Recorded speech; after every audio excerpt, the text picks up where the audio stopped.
2 Corinthians 12.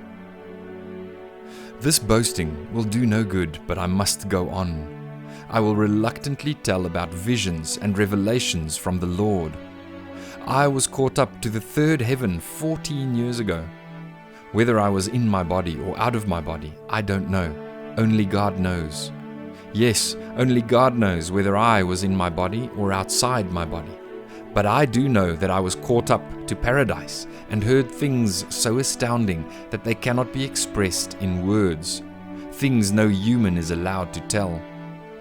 That experience is worth boasting about, but I'm not going to do it. I will boast only about my weaknesses. If I wanted to boast, I would be no fool in doing so, because I would be telling the truth. But I won't do it, because I don't want anyone to give me credit beyond what they can see in my life or hear in my message, even though I have received such wonderful revelations from God.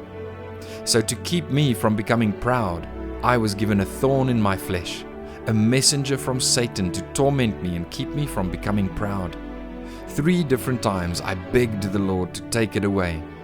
Each time he said, "My grace is all you need. My power works best in weakness." So now I am glad to boast about my weaknesses so that the power of Christ can work through me. That's why I take pleasure in my weaknesses and in the insults, hardships, persecutions, and troubles that I suffer for Christ. For when I am weak, then I am strong. You have made me act like a fool. You ought to be writing commendations for me, for I am not at all inferior to these super apostles, even though I am nothing at all. When I was with you, I certainly gave you proof that I am an apostle, for I patiently did many signs and wonders and miracles among you. The only thing I failed to do, which I do in the other churches, was to become a financial burden to you. Please forgive me for this wrong.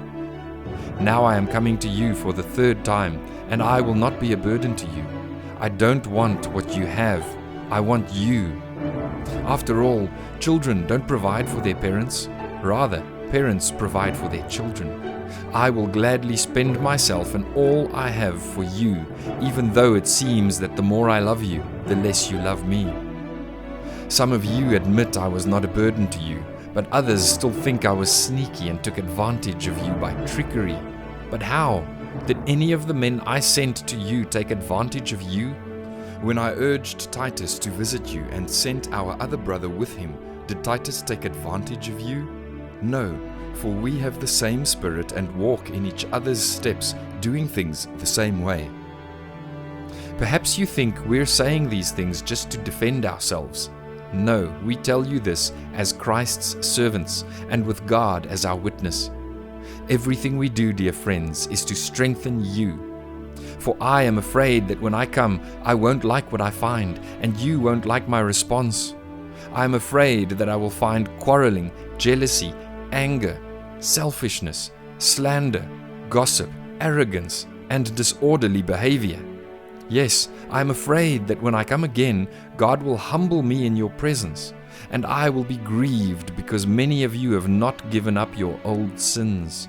You have not repented of your impurity, sexual immorality, and eagerness for lustful pleasure.